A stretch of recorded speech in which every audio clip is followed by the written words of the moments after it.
È una splendida giornata di sole, perfetta per una gita sul lago più grande d'Italia, il Garda.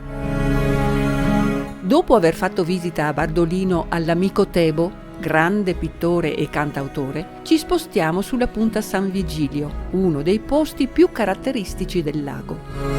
La punta in questione è la seconda più sporgente verso l'acqua, dopo la penisola di Sirmione, e si trova sotto il comune di Garda. In questa piccola porzione di terra sono presenti Villa Brenzone Guarienti, opera dell'architetto rinascimentale Michele Sanmicheli, una chiesetta, una locanda, un porticciolo e il parco Baia delle Sirene.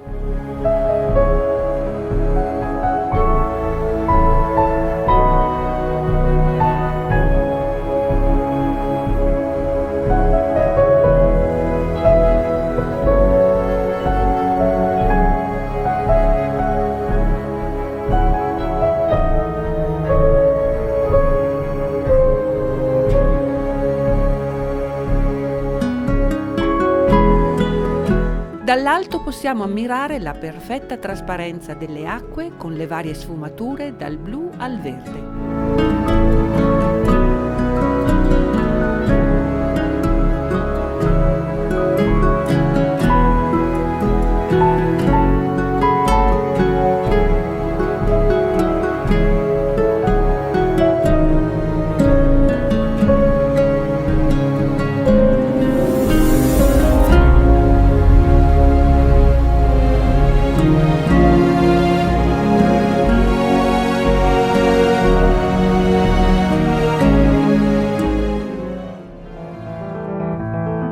Risalendo il Benaco, altro nome del Garda, in prossimità di Brenzone scorgiamo l'isola di Trimelone. Non potendoci arrivare vicino per visitarla, mandiamo il nostro fidato drone a rivelarcela in tutto il suo splendore. L'isola si trova a circa 300 metri dalla costa, si estende per circa 260 metri di lunghezza per una larghezza approssimativa di 60 metri.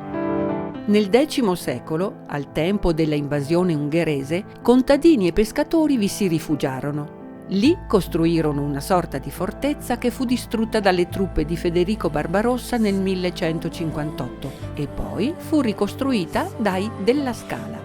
Attualmente non è visitabile, in quanto ancora sede di un deposito di innumerevoli vecchissime e corrose bombe, in parte recuperate, ma rimane ancora un luogo particolarmente pericoloso, abitato solo da colonie di uccelli acquatici.